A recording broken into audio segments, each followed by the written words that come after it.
शुभ संध्या आप सभी को। तो आज हम लोग हिंदी साहित्य के इतिहास को फिर से प्रारंभ करते हैं और शुरू से अद्योपांत देखते हैं। जिस तरह अन्य कालों को देख चुके हैं और ये सब पढ़ा चुके हैं, फिर भी एक बार आप लोगों के लिए भी हो जाए, जो नए बच्चे हैं उनको मदद मिल जाएगी। तो आज हम लोग हिंदी साहित्य के इतिहास में सबसे पहले हिंदी साहित्य के इतिहास लेखन परंपरा को समझेंगे। ठीक है, लेखन परंपरा को समझने के पश्चात फिर काल विभाजन, नामकरण के पश्चात उसके बाद हिंदी साहित्य में जो इतिहास पुस्तकें हुई, कौन कौन सी पुस्तकें, उनके रचनाकार कौन है, उसका प्रकाशन वर्ष क्या है, उस तत्पश्चात फिर आदिकाल की ओर हम लोग अग्रसर होंगे। तो आज लिख सकते हैं हिंदी साहित्य का इतिहास, हिंदी साहित्य का इतिहास। और आज हम लोग क्या पढ़ेंगे, तो लिखेंगे हिंदी साहित्य इतिहास लेखन परंपरा। हिंदी साहित्य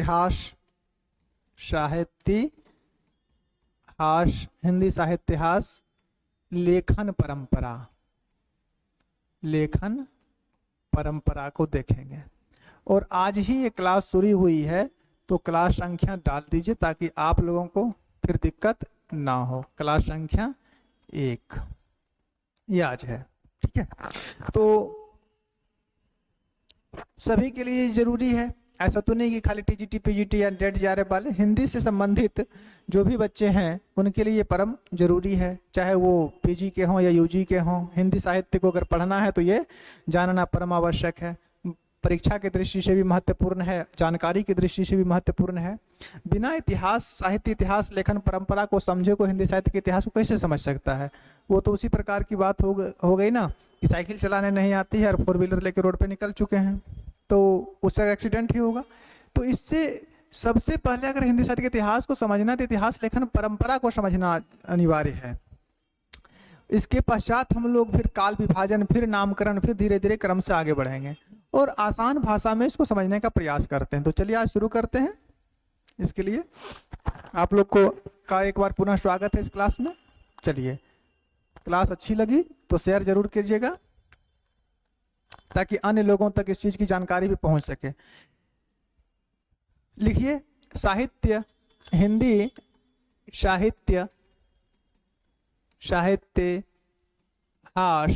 हिंदी साहित्यास लेखन परंपरा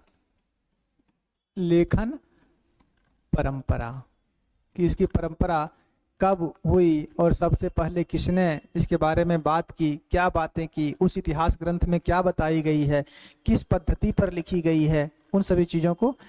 पद्धति की क्लास हो चुकी थी और पद्धति की क्लास को भी इसमें हम मिला के पढ़ा देंगे कि अलग से पढ़ने की आवश्यकता ना पड़े। चलिए, सबसे पहले हम विद्वान की अगर बात करें तो 1 नंबर पे करते हैं गारसा द तासी का। किसके बात करते हैं?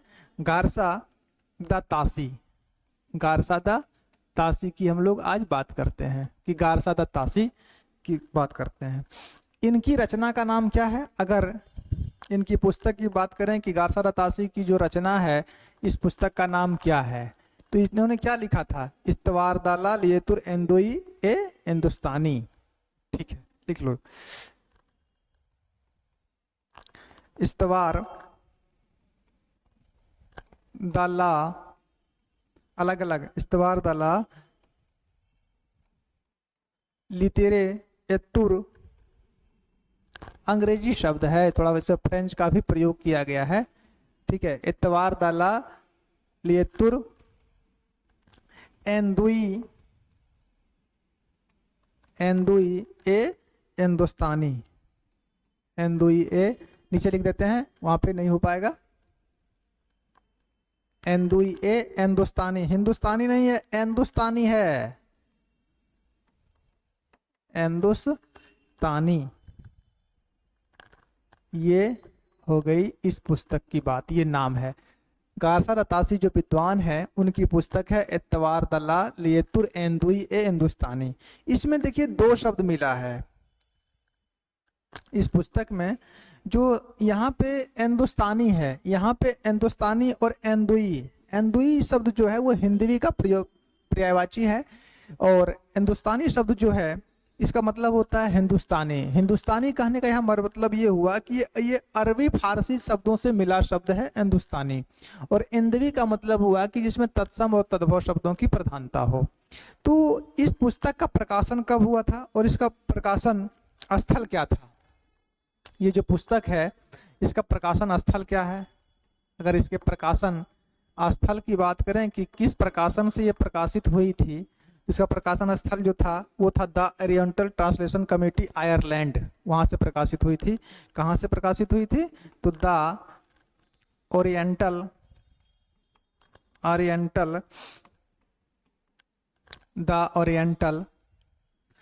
Translation committee, the oriental translation committee, यहाँ हट जाएगी, हाँ हो जाएगी, translation, the oriental translation committee Ireland,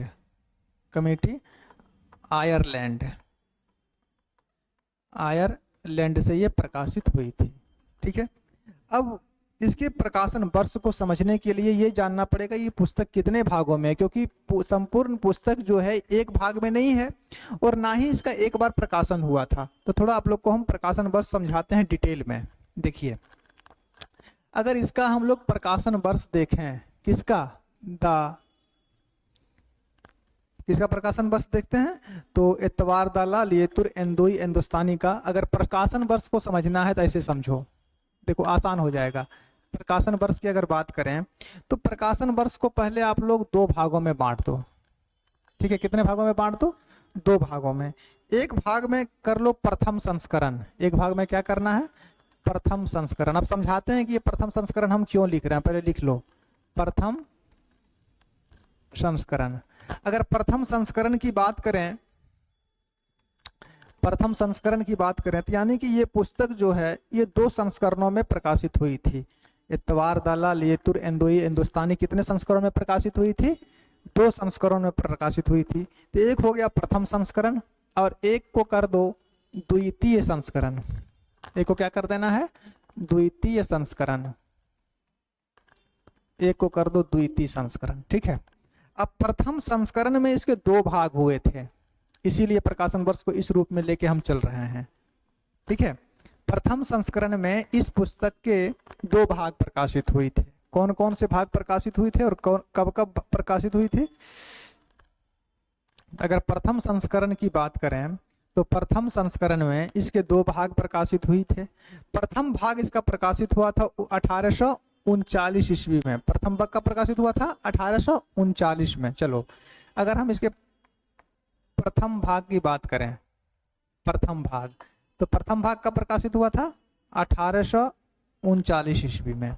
और अगर द्वितीय भाग की बात करें कि इसका द्वितीय भाग का प्रकाशित हुई थे, द्वितीय भाग स्पष्ट रूप से लिखो, पूछा जा सकता है कि एतवार दाल येतुर एंदोई हिंदुस्तानी के प्रथम संस्करण का प्रथम भाग का प्रकाशन कब हुआ? तो प्रथम भाग का प्रकाशन तो 1839 में हुआ, लेकिन द्वितीय भाग का प्रकाशन 1847 ईस्वी में हुआ था। ये भी थोड़ा याद रखना चाहिए। द्वितीय भाग का प्रकाशन कब हुआ? तो ये हुआ था 1847 ईस्वी में, 47 ईस्वी में ये प्रकाशित हुई थी। ये प्रथम संस्करण की बात हो गई। अब हम द्वितीय संस्करण पर आते हैं। तो द्वितीय संस्करण के 3 भाग प्रकाशित हुए थे। कितने भाग प्रकाशित हुए थे? द्वितीय संस्करण के 3 भाग। तो प्रथम भाग की अगर बात करें, द्वितीय संस्करण के प्रथम भाग की बात करें तो इसका प्रकाशन हुआ था 1870 ईस्वी में। कब प्रकाशित हुआ था? 1870 में। और अगर इसके द्वितीय भाग की बात करें कि द्वितीय भाग का प्रकाशित हुआ, तो द्वितीय भाग, तो इसका द्वितीय भाग प्रकाशित हुआ था, ये भी हुआ था 1870 ईस्वी में, सेम वर्ष। द्वितीय भाग का, द्वितीय संस्करण का प्रथम भाग का प्रकाशन भी 1870 में और द्वितीय संस्करण के द्वितीय भाग का भी प्रकाशन 1870 में। और तृतीय भाग का प्रकाशन जो हुआ था वो हुआ था 1871 में। ये याद रखिएगा, तृतीय भाग, इसका प्रकाशन जो हुआ था वो हुआ था 1871 ईस्वी में। ये था इसका प्रकाशन वर्ष। किसका? इस्तवार दाला लियतुर एंदोई हिंदुस्तानी का प्रकाशन वर्ष इस रूप में हुआ था। कहाँ से प्रकाशित हुई थी ये पुस्तक, एक बार फिर से देख लो। थोड़ा ये बोरिंग लगेगा पढ़ने में, क्योंकि अभी मतलब हम लोग चरखे में पिन लगा रहे हैं, शुरू से फिर पिन लगा रहे हैं, तो जब पिन लगा रहे हैं तो थोड़ा तो अकबट लग चलेगा ही वो। तो हिंदी साहित्य का इतिहास, और आज क्लास 1 है, और हम शुरू कहाँ से किए हैं, हिंदी साहित्यहास लेखन परंपरा से। तो लेखन परंपरा में आज सबसे पहले हम किसको देख रहे हैं, गारसरा तासी। इनकी पुस्तक का नाम क्या है, इस्तवार द ला लेतुर एंदुई ए हिंदुस्तानी। इसका प्रकाशन स्थल अर्थात ये कहाँ से प्रकाशित हुई थी, the oriental translation committee Ireland से प्रकाशित हुई थी। प्रकाशन वर्ष इसका क्या है, तो प्रकाशन वर्ष इसका 2 रूपों में हुआ। एक तो प्रथम संस्करण में 2 भाग हुए इसके, और द्वितीय संस्करण में फिर 3 भाग हुए। ठीक है, अब बात है कि इस पुस्तक में क्या क्या मुख्य बातें हैं जो प्रश्न पूछे जा सकते हैं विभिन्न परीक्षाओं में, और आप लोग के लिए भी जानना परम कल्याणकारी है। ठीक है, तो अब इसके बारे में थोड़ी सी बातें हैं, या इस पुस्तक की क्या विशेषताएं हैं, थोड़ा सा लिखते हैं। आगे बढ़ें, यहाँ तक लिख लिया है ना। प्रथम भाग 1839 ईस्वी, ये पूछी जाती है बार बार, इसको याद रखें। ठीक है, प्रथम संस्करण का प्रथम भाग, द्वितीय भाग 1847 ईस्वी। अगर तृतीय भाग की बात कर ले तो तृतीय भाग 1871 में है ही, द्वितीय संस्करण का हुआ था, क्योंकि तृतीय भाग तो प्रथम संस्करण में हुई नहीं थी, है ना। चलो धन्यवाद, आगे बढ़ो। अब लिखो, गारसरा तासी के इतिहास ग्रंथ की, गारसा द तासी के इतिहास ग्रंथ के इतिहास ग्रंथ की प्रमुख बातें, या आप लोग इसको प्रमुख तथ्य भी कह सकते हैं। गारसा द तासी के इतिहास ग्रंथ की प्रमुख बातें, ये आप लोग के लिए एकदम मोस्ट है बाबू, एग्जाम की दृष्टि से बहुत मोस्ट है। यहाँ का प्रत्येक लाइन अपने आप में गुणकारी है। सबसे पहली बात इसके बारे में, यहाँ पे सबसे प्रमुख बात कि गारसा तासी ने जो इतिहास ग्रंथ लिखा, इस्तवार द ला लेतुर एंदोई हिंदुस्तानी, वो किस भाषा में लिखा, प्रकाशन वर्ष तो देख लिए। ठीक है, प्रकाशन संस्था कौन सी थी, द ओरिएंटल कमेटी जो थी यहाँ की, ओरिएंटल ट्रांसलेशन कमेटी आयरलैंड की थी, वो प्रकाशन संस्था थी। प्रकाशन वर्ष भी देख लिए, कितने संस्करणों में हुआ, तो 2 संस्करण में हुआ। प्रथम संस्करण में 2 भाग और द्वितीय संस्करण में 3 भाग हुए। ठीक है, अब बात है कि इस पुस्तक में की प्रमुख बातें, पहले ये बताइए कि ये पुस्तक किस भाषा में है। तो ये पुस्तक फ्रेंच भाषा में लिखित है। किस भाषा में है, तो ये फ्रेंच भाषा में रचित है, अंग्रेजी या हिंदी में नहीं है, फ्रेंच भाषा में है। फ्रेंच भाषा में लिखित है ये पुस्तक। किस भाषा में लिखे थे, फ्रेंच भाषा में लिखे थे। किस पद्धति पर लिखी गई थी, तो ये वर्णानुक्रम पद्धति पर लिखी गई थी। किस पद्धति पर, तो ये वर्णानुक्रम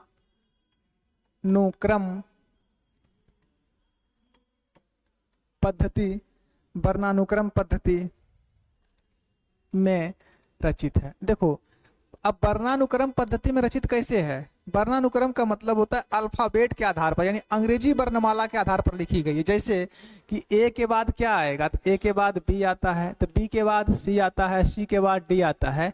इसी फॉर्मेट पर, यानी इसी फॉर्मूला पर ये लिखी गई है। यानी कि अंग्रेजी वर्णमाला के जो अल्फाबेट हैं उनके वर्ण के आधार पर लिखा हुआ। जैसे ए का नाम वाला जितना है वो पहले आएगा, फिर बी नाम वाला जो है वो आएगा, फिर सी नाम वाला, फिर डी नाम वाला। इस तरह से जो पद्धति लिखी गई थी इसको बोलते हैं वर्णानुक्रम पद्धति। तो 2 बातें हो गई, एक तो फ्रेंच भाषा में लिखित है, दूसरी ये वर्णानुक्रम पद्धति पर है।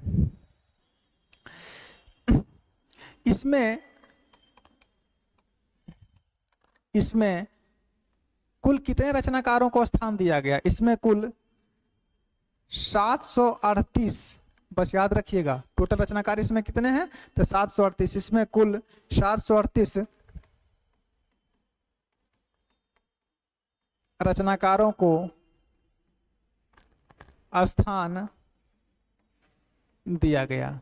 इसमें कुल 738 रचनाकारों को स्थान दिया गया है। ठीक है, एक बात और, इस 738 में हिंदी के रचनाकार थे तो कितने थे या नहीं थे?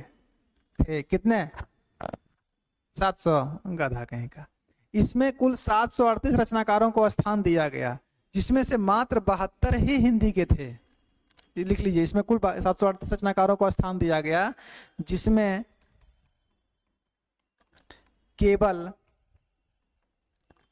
72 यानी 72 ही हिंदी भाषा के थे और शेष उर्दू के थे। शेष किसके थे? उर्दू भाषा के थे। शेष उर्दू भाषा के थे। आई बात समझ में? ये फ्रेंच भाषा में लिखित है, वर्णानुक्रम पद्धति में लिखी है। इसमें कुल 738 रचनाकारों को स्थान दिया गया था, जिसमें मात्र 72 ही हिंदी के विद्वान थे, अर्थात हिंदी के साहित्यकार थे। से सभी उर्दू भाषा के साहित्यकार थे। इस पुस्तक में विभाजन का कोई प्रयास किया गया था या नहीं किया गया था? लिख सकते हैं कि इसमें विभाजन मतलब हिंदी साहित्य के इतिहास को हम लोग 4 भागों में बांटते हैं ना, आदिकाल, भक्ति काल, रीति काल, आधुनिक काल, और उसके बाद फिर उसका विभाजन कर देते हैं। तो वो विभाजन का प्रयास इसमें कतई नहीं किया गया था। लिख सकते हैं इसमें विभाजन का कोई प्रयास नहीं किया गया। इसमें विभाजन का कोई प्रयास नहीं किया गया। इसमें विभाजन का कोई प्रयास नहीं किया गया। ये बात आप लोग इसके बारे में थोड़ा सा याद रखें।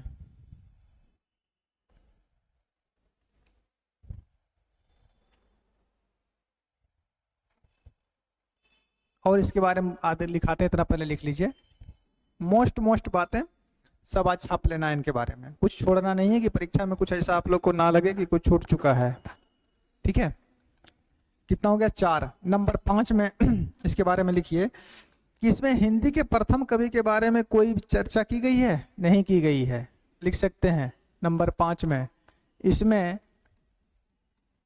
हिंदी के प्रथम कवि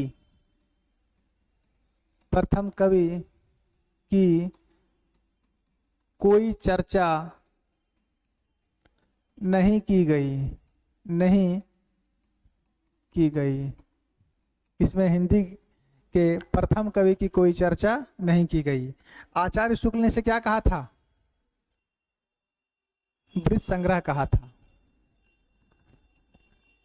आचार्य रामचंद्र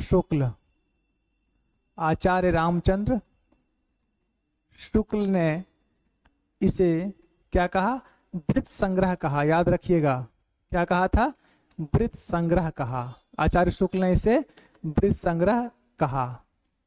एक बात ये, किसने? तो आचार्य रामचंद्र शुक्ल ने इसे क्या कहा था? वृत्त संग्रह कहा था। इसका अनुवाद किसने किया था? किस नाम से किया था?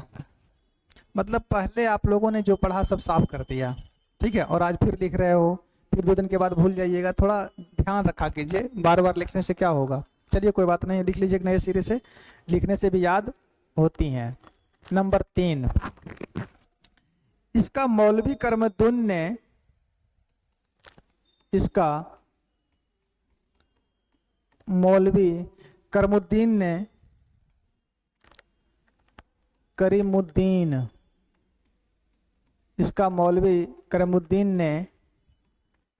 किसकी सहायता से?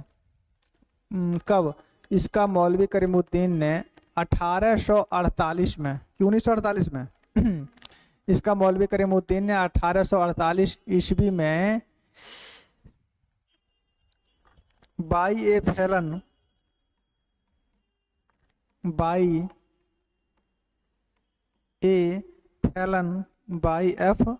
फैलन नाम था। बाई एफ फैलन की सहायता से इसका मौलवी करमुद्दीन ने 1848 ईस्वी में बाई एफ फैलन मौलवी करीमुद्दीन को अंडरलाइन कर दीजिए और बाई एफ फैलन को अंडरलाइन कर लीजिए की सहायता से बाई एफ फैलन की सहायता से उर्दू में, देखो ये पुस्तक किस भाषा में थी, तो ये पुस्तक जो थी वो तो थी फ्रेंच में, तो इसको किस में अनुवाद किया, उर्दू में। किस नाम से अनुवाद किया था, तो उर्दू में किया था तजकात तबकात ए शुअरा, ठीक है, तबकात ए शुअरा एवं, दो नाम से अनुवाद किया, एवं तजकिरा तजकिरा ए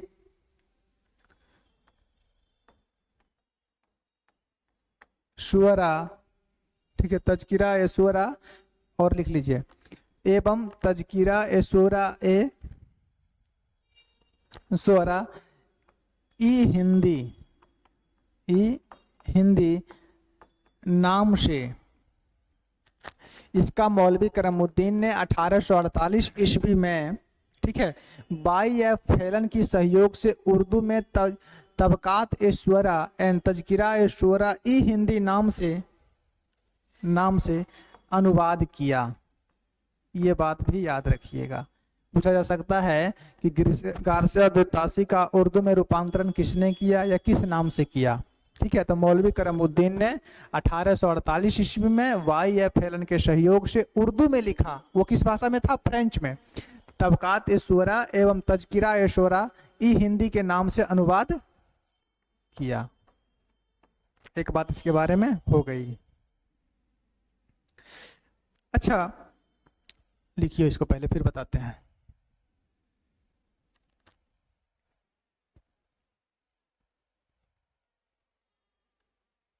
हो गया, चलो। तो ये कितना पॉइंट हो गया जी, 7। पॉइंट नंबर 8वां और मोस्ट बातें ये बताइए हमको कि मौलवी करमुद्दीन ने इस पुस्तक को जो अनुवाद किया उर्दू में, इसमें रचनाकारों की संख्या कितनी रही। उन्होंने तो लिखा तो 738 ही था, जिसमें 72 हिंदी के थे, लेकिन इन्होंने जब अनुवाद कर दिया तब किया है सोरा ये हिंदी के नाम से, इसमें रचनाकारों की संख्या कितनी रही, लिख सकते हैं। याद तो रहेगा नहीं आप लोग को, फिर भी लिख लीजिए। मौलवी करीमुद्दीन ने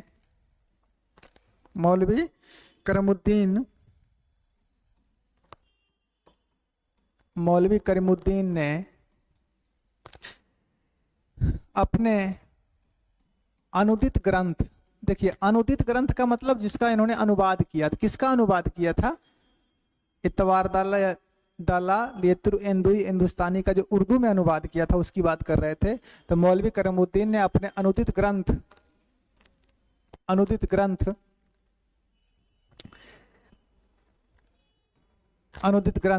में रचनाकारों की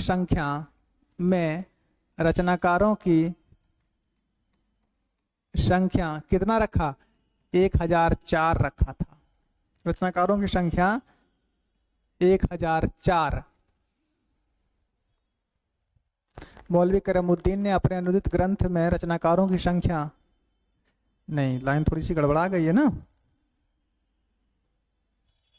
मौलवी करमुद्दीन ने अपने अनुदित ग्रंथ में रचनाकारों की संख्या कितनी, 104,000 थी, लिख लीजिए। इसकी पुस्तक में कितने रचनाकार की संख्या थी, 1004 रचनाकार रखा गया था इस पुस्तक में, 1004 था, जिसमें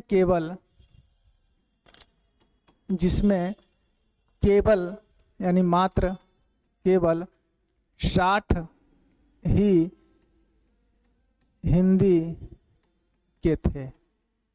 1004 तो रखा गया, लेकिन हिंदी के कितने थे इसमें, मात्र 60 थे। और उसमें कितने थे, 72 थे। इसका ध्यान थोड़ा आप लोग रखिएगा।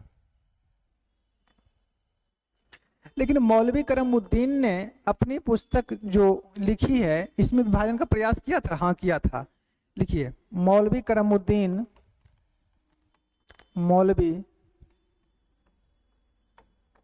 करीमुद्दीन ने विभाजन का प्रयास किया था, विभाजन का प्रयास भी किया, मौलवी करमुद्दीन ने विभाजन का प्रयास भी किया। एक बात ये हो गई।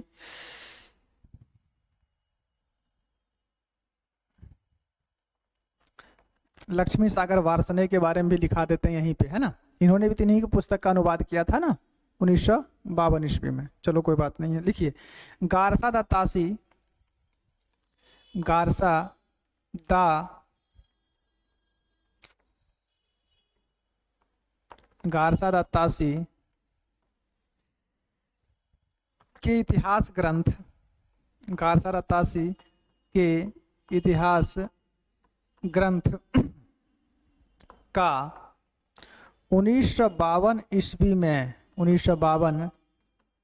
में डॉक्टर लक्ष्मी सागर वार्ष्णेय ने, ईस्वी में डॉक्टर लक्ष्मी सागर वार्ष्णेय ने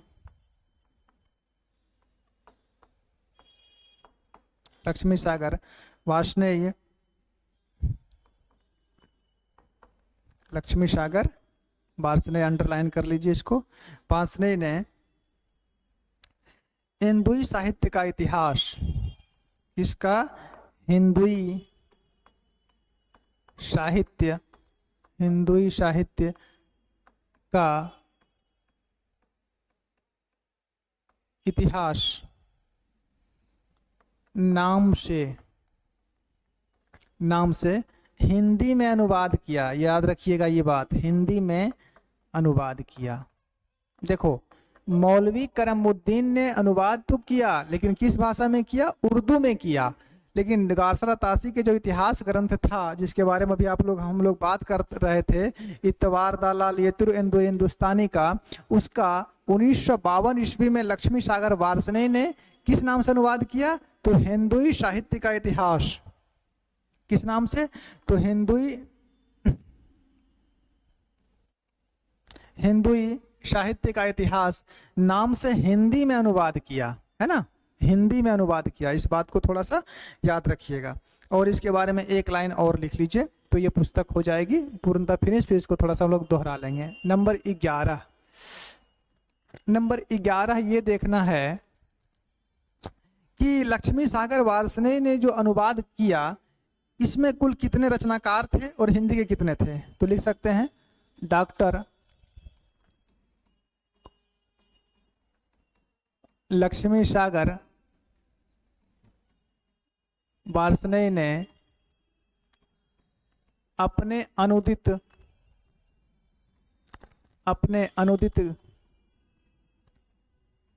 ग्रंथ में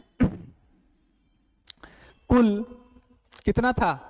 कुल 358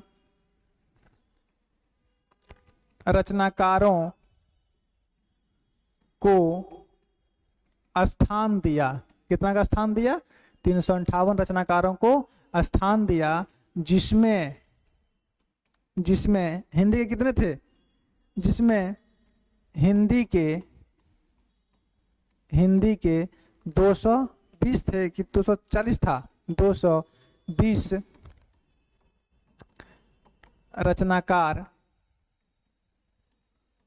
रचनाकार शामिल थे। इस बात को याद रखिएगा। और ये गारसा तासी का इतिहास ग्रंथ जो था, इतवार दालाल येतुर हिंदुस्तानी, उसके बारे में इतना आप लोग को हम बताए। थोड़ा सा इसको एक बार दोहरा लीजिए। रिपीट करने से यादें स्पष्ट हो जाती हैं, ठीक है।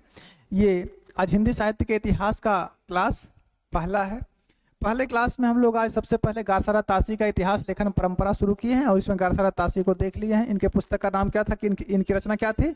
इतवार दालाल येतुर हिंदुस्तानी। प्रकाशन स्थल क्या था? The oriental translation committee, Ireland से ये प्रकाशित हुई थी। प्रकाशन इसका जब हुआ था तो ये 2 संस्करण में प्रकाशित हुई थी। प्रथम संस्करण में 2 भाग थे और द्वितीय संस्करण में 3 भाग थे। उसके बाद इनकी इतिहास पुस्तक गारसा तासी के जो इतिहास पुस्तक हैं एतवार दलाल लेतुर इंदो हिंदुस्तानी, उसमें मूल मूल बातें क्या थी, ठीक है, क्योंकि वो फ्रेंच भाषा में है। तो पहली बात तो कि वो फ्रेंच भाषा में लिखित है, वर्णानुक्रम पद्धति में रचित है। इसमें कुल 738 रचनाकारों को स्थान दिया गया, जिसमें मात्र 72 ही हिंदी के थे, ठीक है, शेष सभी उर्दू के थे। इसमें विभाजन का कोई प्रयास नहीं किया गया था इस पुस्तक में। इसमें हिंदी के प्रथम कवि का कोई चर्चा नहीं आता है कि हिंदी के प्रथम कवि मुंज होंगे या पुष्य होंगे या शालिभद्र सूरी होंगे, इसकी कोई चर्चा इस पुस्तक में नहीं आती है। आचार्य रामचंद्र शुक्ल ने इसे क्या कहा था, बृहत संग्रह कहा था। किसे? द एतवार दलाल लेतुर इंदो हिंदुस्तानी को। इसका मौलवी करमुद्दीन ने 1848 ईस्वी में वाई.एफ. हेलन के सहायता से उर्दू में तबकात ए सुअरा एवं तजकिरा ए सुअरा ई हिंदी नाम से अनुवाद किया। अच्छी बात है, ठीक है। मौलवी करमुद्दीन ने अपने अनुदित ग्रंथ में रचनाकारों की संख्या 1004 थी, जिसमें सिर्फ हिंदी के कितने थे? 60 थे। मौलवी करमुद्दीन ने विभाजन का प्रयास भी किया लेकिन सफल नहीं हुआ, ठीक है। गासा रतासी के इतिहास ग्रंथ का 1852 ईस्वी में डॉक्टर लक्ष्मी सागर वार्ष्णेय ने इंदोई साहित्य का इतिहास नाम से हिंदी में अनुवाद किया। देखिए, प्रथम बार हिंदी में अनुवाद किसने किया था? डॉक्टर लक्ष्मी सागर वार्ष्णेय ने किया था। कब किया था? तो 1952 में किया। आगे, इसमें लक्ष्मी सागर वार्ष्णेय ने अपने अनुदित ग्रंथ में कितने साहित्यकार को स्थान दिया? 358 साहित्यकार को स्थान दिया, जिसमें से 220 सिर्फ हिंदी के थे और बाद बाकी उर्दू के थे, ठीक है। तो ये बात हो गई किसकी? गासा रतासी की। अगले रचनाकार की हम लोग एक तो और आज देख लेते हैं, ठाकुर शिव सिंह सेंगर को। आज एक तो ठाकुर शिव सिंह सेंगर को देख लेते हैं। चलिए, नंबर 2 किसको? ठाकुर शिव सिंह सेंगर। ठाकुर शिव सिंह सेंगर की हम लोग बात करते हैं। तो ठाकुर शिव सिंह सेंगर, इनकी रचना का नाम क्या है? ठाकुर शिव सिंगर तो साहित्य का इतिहासकार हैं, तो इनकी रचना जो है उसका नाम क्या है? इनकी रचना, तो इनकी अगर रचना की बात करें तो इनकी पुस्तक का नाम है शिव सिंह सरोज। क्या नाम है बाबू? शिव सिंह सरोज। इनकी पुस्तक का नाम है शिव सिंह सरोज। सरोज बोला जाता है कमल को, ठीक है, शिव सिंह सरोज। प्रकाशन वर्ष क्या है? अगर इस पुस्तक का प्रकाशन वर्ष या समय देखा जाए, प्रकाशन वर्ष क्या है, तो इसका प्रकाशन कब हुआ था? 1883 ईस्वी में हुआ था। 1883 ईस्वी में हुआ था। और कहाँ से प्रकाशित हुई थी? प्रकाशन संस्था कौन सी थी? प्रकाशन स्थल यानी प्रकाशन संस्था कौन सी थी? तो प्रकाशन संस्था था नवल किशोर प्रेस, लखनऊ। कौन सा था? नवल किशोर प्रेस, कहाँ? लखनऊ। नवल किशोर प्रेस लखनऊ से ये प्रकाशित हुई थी। कौन सी पद्धति पर ये लिखी गई थी? इसकी पद्धति कौन सी थी?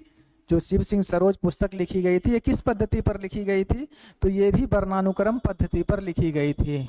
किस पर लिखी गई थी? तो वर्णानुक्रम पद्धति क्या होती है? अभी आप लोग को समझाया ना कि ए के बाद बी, बी के बाद सी, सी के बाद डी, यानी कि अगर पहले क आया तो क के सारे रचनाकार आ जाएंगे, फिर ख वाले आएंगे, फिर ग वाले आएंगे, यानी क्रम बाय स्टेप आएंगे। ऐसा नहीं कि अ भी लिख दिए, क भी लिख दिए, फिर आ भी लिख दिए, वो नहीं, स्टेप बाय स्टेप चलेगा। तो इसकी पद्धति क्या थी? तो ये भी वर्णानुक्रम पद्धति पर लिखी गई थी। इसमें कुल रचनाकार कितने थे? इसमें 1003 रचनाकारों को स्थान दिया गया था। ये बात याद रखिएगा, लिख सकते हैं। इसमें 1003 रचनाकारों को स्थान दिया गया। रचनाकारों को स्थान दिया गया।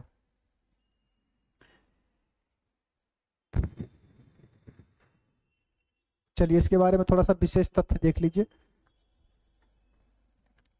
कुछ बात इसके बारे में याद रखिए, थोड़ा सा लिख लीजिए विशेष तथ्य इस पुस्तक के बारे में। विशेष बातें, ये बातों तो जो थी वो हुई ही, अब कुछ विशेष बातें इसके बारे में जो परीक्षा के लिए परम उपयोगी हो, वैसी बातें जरूरी है। इतना देख लिए, यहां तक कोई दिक्कत? चलो आगे। कोई तकलीफ, समस्या, दुख, दर्द, पीड़ा, क्लेश कुछ है तो बोलो बाबू, नहीं है तो आगे चलो। पहली बात तो ये कि ये जो पुस्तक लिखी गई थी शिव सिंह सरोज, ये किस आधार पर लिखी गई थी, इसका आधार ग्रंथ क्या था? तो ये कालिदास त्रिवेदी की कालिदास हजारा के आधार पर लिखी गई थी। लिख सकते हैं यह इतिहास ग्रंथ या यह पुस्तक कालिदास त्रिवेदी रीतिकाल में हुए थे। यह पुस्तक कालिदास त्रिवेदी की रचना, यह पुस्तक कालिदास त्रिवेदी की रचना कालिदास त्रिवेदी की रचना, यह पुस्तक कालिदास त्रिवेदी की रचना कालिदास हजारा के आधार पर लिखी गई। किस आधार पर लिखी गई? तो कालिदास हजारा के आधार पर लिखी गई। स्पष्ट है? इसमें विभाजन का कोई प्रयास किया गया था? नहीं किया गया था। लिख सकते हैं इसमें भी विभाजन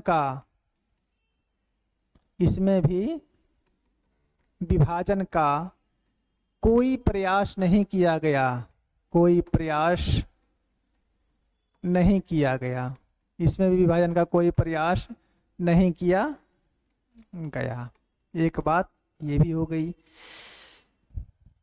लिखो जल्दी, थोड़ा पानी पिला दो, प्यास लग चुकी है।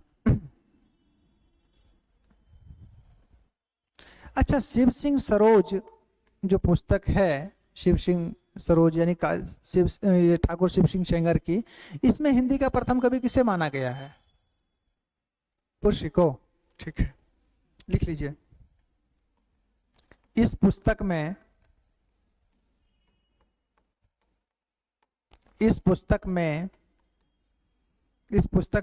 पुष्य, इसी का इतिहास में अन्य नाम भी मिलता है। इसी को पुंड भी कहा जाता है, इसी को पुंड भी कहा जाता है, इसी को पुंड्र भी कहा गया है, इसी को पुंड्र भी। इस पुस्तक में पुष्य, पुंड, पुंड्र को हिंदी का प्रथम कवि माना गया है। हिंदी का प्रथम कवि माना गया है।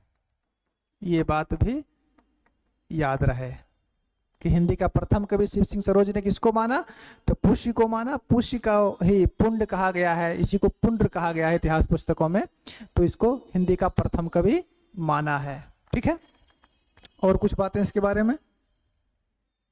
अच्छा, शिव सिंह सरोज हिंदी का साहित्य का आरंभ कब से मानते हैं? विक्रम संवत या ईस्वी संवत? विक्रम संवत से मानते। लिख लो, नहीं याद है तो लिख लो। लिखिए, शिव सिंह सरोज यानी शिव सिंह सेंगर। शिव सिंह सरोज पुस्तक का नाम है बाबू, और शिव सिंह सेंगर इसके रचनाकार हैं, अर्थात ये एक व्यक्ति हैं। थोड़ा सा अपना खोपड़ी अप्लाई कर लिया करो। शिव सिंह सेंगर ने हिंदी साहित्य का आरंभ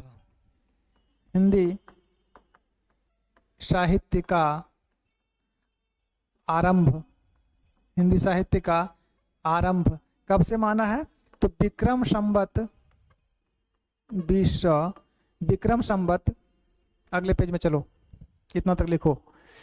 इसके में 4 बातें लिखाए हैं। यह पुस्तक कालिदास त्रिवेदी की पुस्तक की रचना कालिदास हजारा के आधार पर लिखी गई। एक बात, इसमें विभाजन का कोई प्रयास नहीं किया गया। दूसरी बात, इस पुस्तक में पुष्य, पुंड्र या पुंड्र को हिंदी का प्रथम कवि माना गया है। और शिव सिंह सरोज ने हिंदी साहित्य का आरंभ विक्रम संवत 770 ईस्वी से माना है। शिव सिंह सेंगर ने हिंदी साहित्य का आरंभ विक्रम संवत कब से माना है? तो 770 ईस्वी से माना है। 770 से माना। कौन सा ईस्वी में या विक्रम में है? विक्रम में था। 770 से माना। देख लो, शिव सिंह सेंगर ने हिंदी साहित्य का आरंभ विक्रम संवत 770 से माना। ठीक है, एक बात और लिख लो, इसको भी आचार्य शुक्ल ने बृहत संग्रह ही कह दिया था। 4 हो गई, एक बात और लिख लो। नंबर 5, आचार्य रामचंद्र शुक्ल, आचार्य रामचंद्र शुक्ल ने इस पुस्तक को या इस इतिहास ग्रंथ को, आचार्य रामचंद्र शुक्ल ने इसे इतिहास ग्रंथ नहीं माना। इसे इतिहास ग्रंथ नहीं माना।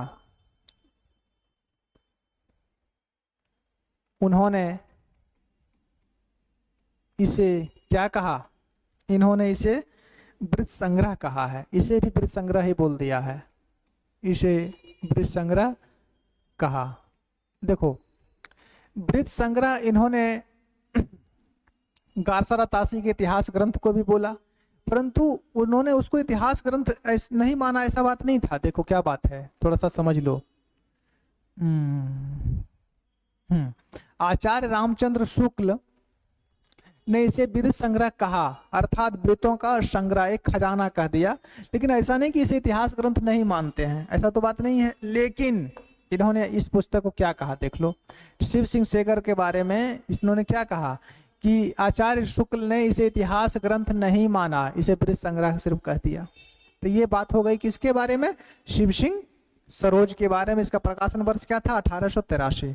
अब हम लोग कल देखेंगे the modern vernacular literature of Hindustan.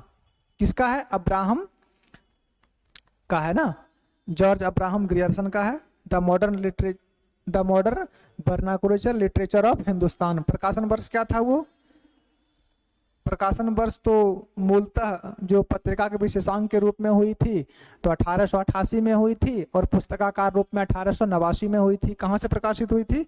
The Royal Asiatic Society of Bengal से हुई थी।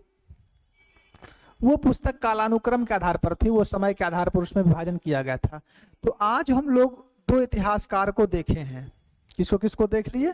एक तो आज हम लोग गारसारा तासी को देख लिए।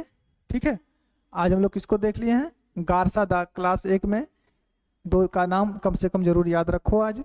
एक तो हम लोग गारसा दा तासी को देख चुके हैं। ठीक है, और एक हम लोग ठाकुर शिव सिंह सेंगर को देख लिए। शिव सिंह सेंगर को देख लिए। 2 इतिहासकार को देख चुके हैं आज। कल हम लोग सबसे पहले किसको देखेंगे? ग्रियर्सन को देख लेंगे। डॉक्टर जॉर्ज अब्राहम ग्रियर्सन इनका पूरा नाम था, और उनकी पुस्तक क्या थी? The modern vernacular literature of Hindustan. तो कल उस पुस्तक को हम लोग देखेंगे। आज के लिए इतना ही, धन्यवाद।